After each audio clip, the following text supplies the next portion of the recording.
Hello and welcome. It is that of the 28th day of May 2019. All bets, trades, and of the like. Well, that is within each his own risk and their own reward. Bitcoin prices eh, hanging in there. Boring. Yesterday was totally pause. Really the same thing today. It hasn't even came down to where it came from, which should coincide with the 18 average of highs now. Let's take a look. 18 highs, 8,319. Yeah, yes. And of course, that number is only going to rise tomorrow if it's going to rise tomorrow, pending, of course, the most horrific, pending, of course, a 10+% crash, which is one in a lot, but it's multiple times in a blue moon.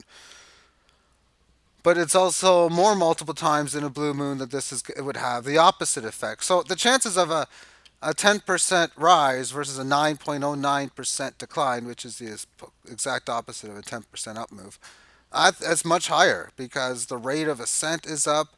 The move to get to next target level is in at about 13%, so it definitely justifies it for that situation.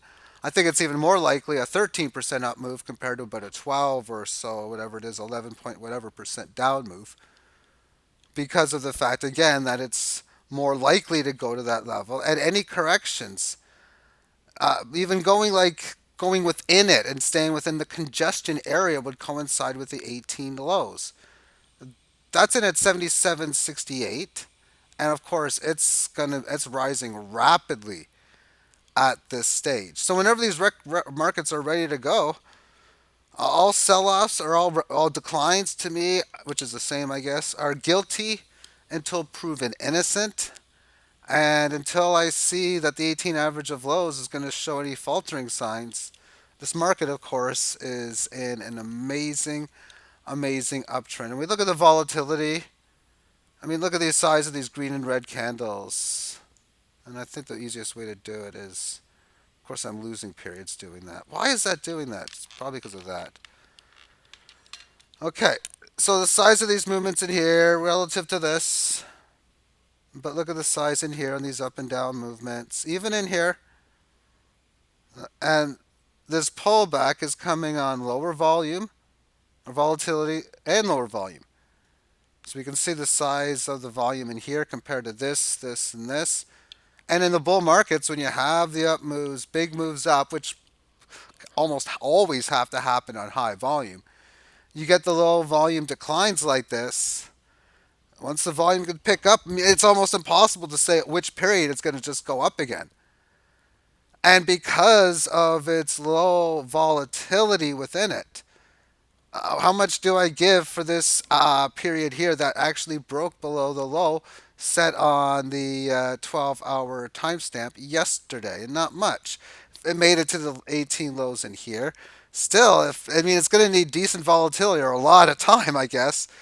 A lot of time with microscopic volatility, that is, to come back down to even the 8,000 level, and that would be like a, one of those whatever situations. Meanwhile, levels of resistance here at the 89 change has been hit a few times. It's got to break what we can see in this downtrend here. If we shorten it out to the single hour, we can see just how microscopic the moves are. But the flat 18 there, we can see how it was starting to falter, showing weakness on the lows, having this rally come up to the highs and this move in here at 9 o'clock. Since then, so now the market is shifting towards the downside, and it's doing so on low volatility. And as mentioned, any of these prices in here isn't going to destroy this uptrend on the long-term time frame by any means. And if anything, if we look at the move that happened earlier on the more shorter term, it came down here at 9:15 a.m. And usually, a lot of times lately, I've been doing my videos after that. I did it earlier, so I just realized just a little while ago that this actually happened. And now we resisted where we came from really quickly. Okay, that's both bullish and bearish. For it's bearish if we falter from this low, start to go down, and do the things that downtrend does, and that is have a declining 18, spend the time back and forth below the 18 lows and inside the band. That's what bear markets do. So there's below, inside with a pierce above. Failed breakout, you could say fast move lower. Well, that was extremely fast move. And then below, inside of it. So on the bearish level, it needs to get above to even attempt to do it. This was barely an attempt in here. And it is grinding its way. So it did make a quick rebound in there. And that will be it for Bitcoin. Now let's take a look at Theta. And I'm going to start this off against US dollar view. As I end up buying would have been Thursday, and Thursday would have been the 23rd. So I bought at these lows. I bought it at basically a dime. And now, since then, it is breaking a little bit higher. So I'm thinking, okay, what's my portfolio up or down today? And okay, well, Bitcoin's down a little bit, and I own this many. Okay, I'm down that much. But hey, Theta's up a little bit on the day.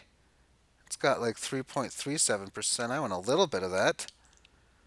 DGB for the day, oh, well, it's down 5%. And I own more DGB. Well, the only coins I own more than DGB. The next highest is Bitcoin. The highest after that is Litecoin. But I like this setup. But before I move on to Litecoin, I like how this is holding and staying amongst this level in here, which means to me on the weekly term, after having this nice rise in here, a little bit of consolidation, and then obviously one leg lower. Since then, well, band flattening, having this little move in here from March 11th to April 1st. That's when it was like 400 Satoshi. So now you're like, geez, it's lost half its value against Bitcoin because it's still below 2, and it was at 400 here. But that's the big part of the big decline reason was because the US dollar against Bitcoin gain on Bitcoin. So Bitcoin was going up big and this would go down. But breaking in above this, I wouldn't be surprised if a lot of these altcoins will just have superior moves that will overperform Bitcoin when the time is right. And breaking above this resistance might be one of those times when it's as such the case. And then we move to Litecoin. $114 or down 2.14%. Or down $2.49. Which means if you own 100 Litecoin, you're down 250 bucks. I'm definitely down now because this is my biggest holding, so I'm down several hundreds of dollars, and I'm down over 1,000 today. And you know what? One of my greatest feelings as a trader is having days where you can say to yourself, oh, "I'm down well over $1,000 today because of this microscopic red candle." How much was profited on portfolio from point A? Because then you get to the point where yeah, I'm down 26,000 today after you made 75,000 the day before.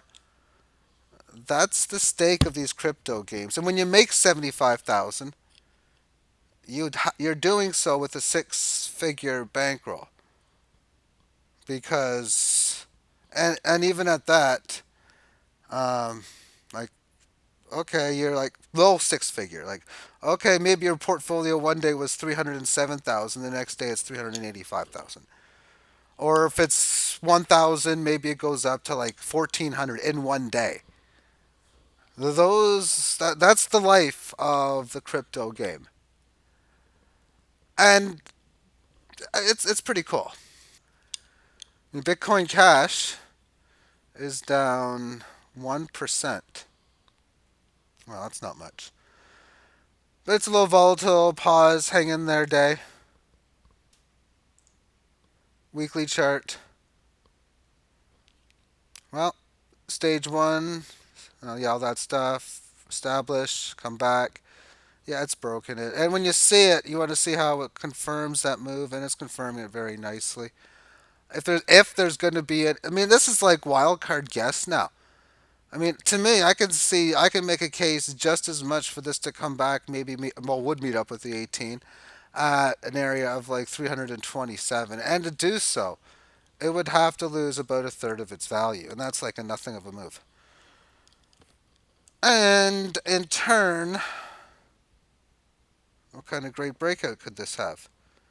For if it went from here, well, from going the sideways move at 120 and 2.5x move, well, if we do 2.5x from 250, that would bring us to like 600 and change, 625. And even then, you could see it have an even better move, like 870, 900. So the odds of having like 60, 80, 100, 120% moves occur within the next 1 to 3 weeks is kind of live as I'm looking at this. And in looking for the first time, or noticing for the definitely noticing for the first time today, not that much crypto related, but kind of is that silver is down 1 and 2/3%. And when I cross these percentage numbers in my in here, where I'm sorting it by gains and losses, oh, there's my flooring against Bitcoin, which I own like very little of, and I was hoping to buy it at like under 1100. Oh, they're the bigger moves, but then the gold and silver, it's like here's silver, like my sixth biggest loser on the day. It's like, oh, it usually isn't there. Down 1.44% against the Canadian dollar. And gold is not down more than 1.15. So within the daily, this has just been constant lower highs and lower lows. Nothing to change it. And if it's going to work that Bitcoin's going to have and Litecoin's going to have spectacular gains, this just only makes this ratio a little bit better. But not really. You're talking about, oh, Litecoin and Bitcoin has like 2, 4, 5x moves, and like uh, these are 15% cheaper or whatever. Oh yay, 15 or 10% maybe even. On the weekly chart, what does this mean? This means that it's coming closer and closer to this previous area of key support, but still got a little bit to go at the 14 number. And how long ago did this happen? This happened at 8 o'clock a.m. Eastern Time, and it just grinded its way lower. I'm going to have to only presume gold is doing the same thing. In fact, it's just easy just for me to type it this way. Bitcoin gold. Well, it's not really gold. And gold coin isn't really gold either. That's not what. Barrick, I haven't heard of them for a while, but that's obviously in a downtrend. Yeah, 8 o'clock, it has its similar move. But it's not as big of one. Daily chart is just coming down the 18 lows, down 0.5%. That means the ratio is, I mean, this doesn't have that higher low or lower high, lower low as prominently big because it has been throughout really the entire, from the top, matching lows and lower highs with two different sets of lows. For you have this high, then this low, this high, then this low, this high, and now a new lower low in here. Then we have, well, really this high, which is a lower one. Then we have a higher high, but it's looking into making like an invert, a regular head and shoulders ish kind of pattern, left shoulder, head, right shoulder. But we've been having a lot of the support in this area. So for it on its weekly, oh my goodness, time frame, just I don't know what to name the last 6, 7 periods. I mean, wow, it's you talk about hanging in there with the 18 average of lows. Like it's holding on to the trend of this uptrend like it's no tomorrow, and it's like fighting it like so amazingly. But I mean, it's the opponents trying to bring it down, aren't giving up either. That's an interesting, and I haven't even noticed that in a while. But that's a weekly chart, not like it's like a 6 hour or like a daily even. Oh, wow, that's an interesting sideways pattern, especially with this week coming in. Because usually, if this comes in, you're supposed to see it's just a lot of pausing more than anything. Oh, that's got to mean the ratio is going to be like obviously it's going higher. Yeah, 89. Still, I mean, it's just not too. What's the big highs in here? We 89 from before. That's below 85. That's like 82. That's like 80. So, I mean, it's just getting over all those previous highs in there. Nothing has changed on the monthly chart. And in fact, a lot has got to happen for it to change because It has supported ever since getting to the 18 average of highs in May of 2017. It has held and stayed above that the entire time. And the reason why I have to use that and stay above, to tell you what that means, it means if you go below it, are you able to, most important, not go down any further, but B, hurry up and get back to where you came from. Take a little time if needed, but this hurried it up back. Comes down to the lows and right back in here. Then we support it in here, and it's lifted off even more so.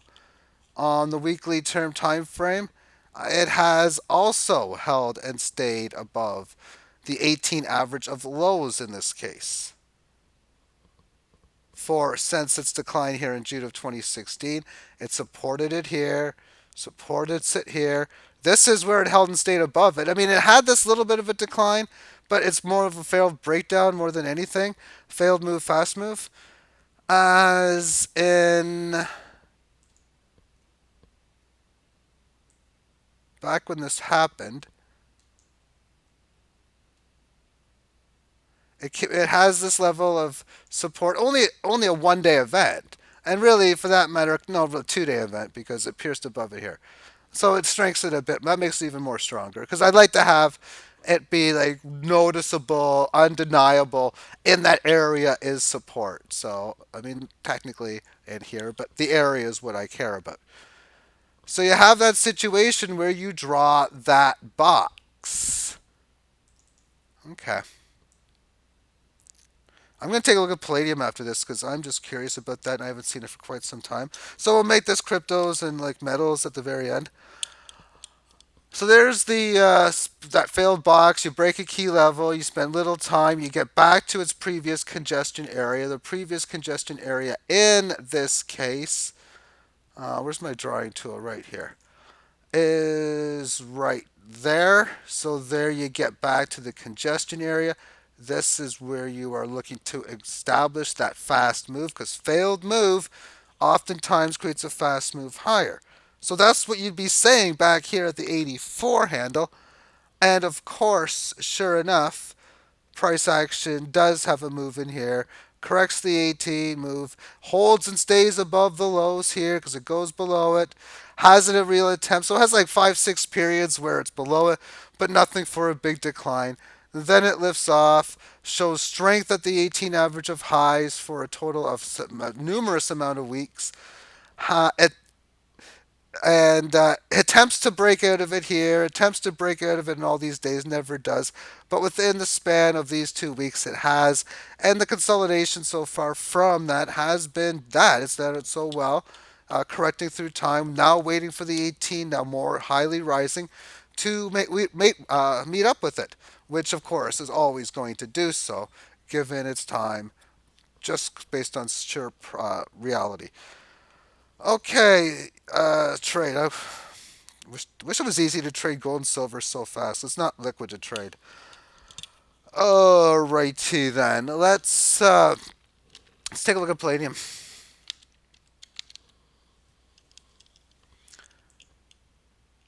That's a little bit of decline on the weekly. Okay, so let's do multiple time frames, but let's start off with the monthly first and work our way back. $500 in 2016, and I got more periods, and I think it is extremely important. I'm gonna just fix it so you don't get that blur vision. And we have the previous high in here, which on many levels was like, wow, are you ever gonna do it? Because what a decline to go from 1,000, a pierce above 1,000 to like 150. That's like a 7, 8x move, and relatively fast at that. Only real bounces, you have this bear market rally here from 300 up to 430, and really that was it, other than some little smaller volatile ones here and there that were more intraday and week. But it does it from the start of 2001, bottoming in April of 2003, so a little of a 2 year decline. It's got a long ways to go, a long ways to heal. But it didn't take long to go from point low to point high. It did it, like this is August of 97, so 989 there, like 3 years and change, and yet it ended up taking to go from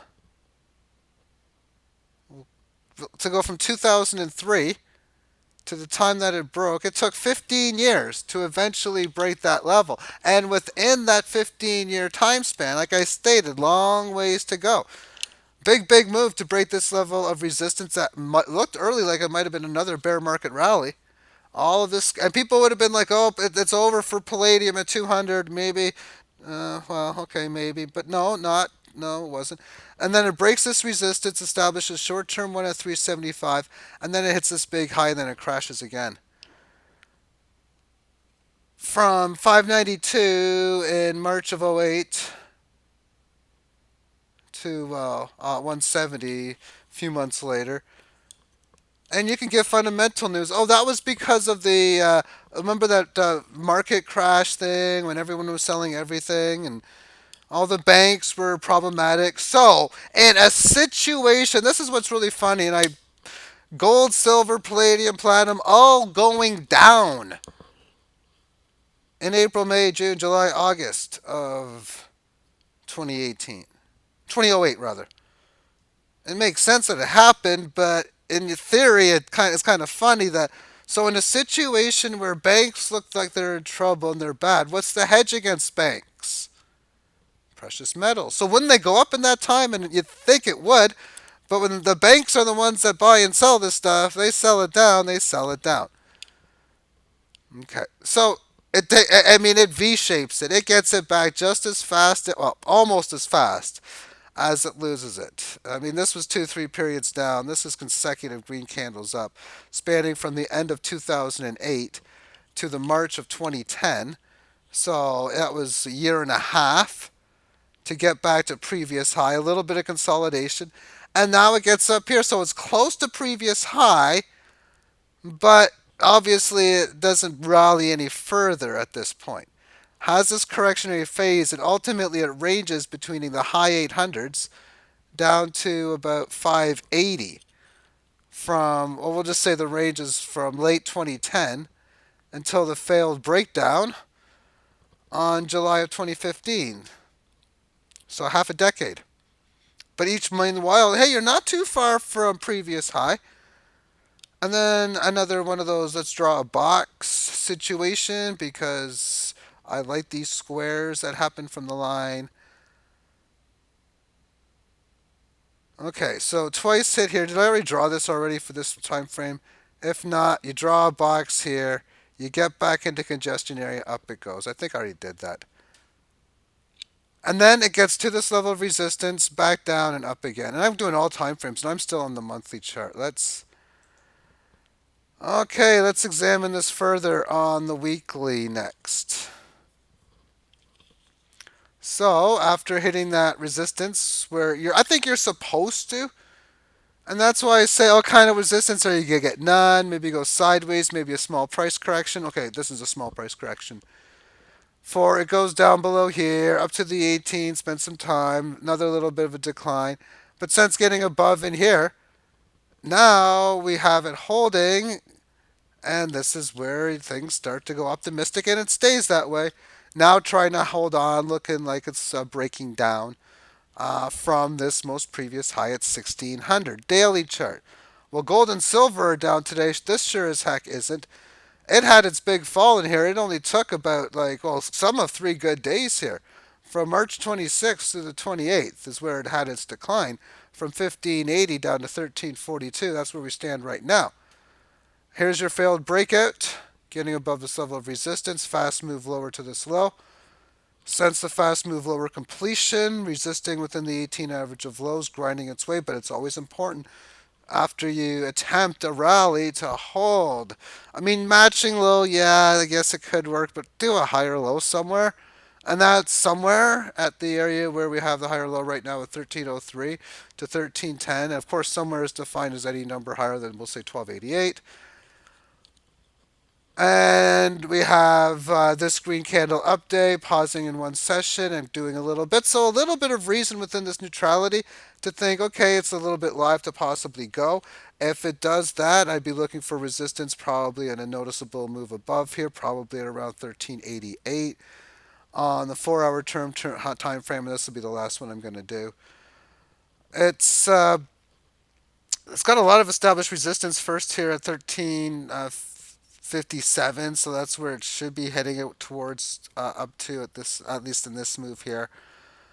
And we have this lower high, and there's all these lower lows in here. So the point is the big support was 1308. Well, since it last left 1308, we've had all of this highs of the 18 big magnificent movement. So it's held and stayed above this area. That is very good to see. So if there's going to be any decline, I wouldn't mind seeing like a middle higher low, as weird as that might sound, at like 1317. But I don't even want to see that if I'm looking at this. I like how it's having the momentum going there. I like its probability on this time frame of having at least a continuation into here. But what I would like to see is for it to have at least an itty bitty move. And previous high is just that. It is the lowest amount I want to see for an itty bitty tiny move. So coming up here means uh, come here, hold here. That because it did a good job holding here. So if we have this little box formation in here, I'd like to see it have some sort of noticeable break. And when I say this for play, and this 4 hour time frame, I mean this for any chart, any time frame. This is just how I look at the charts. So come up here, and who knows if it's going to find resistance? It could just shoot up even higher from there. And then if it has this move up here, that what we'd be doing is we'd be making a statement that it's attempting to really stop all of this sideways action into that and start an uptrend and fill some of this empty space from this most recent decline. Thank you for tuning in and have yourself a great day. Bye bye.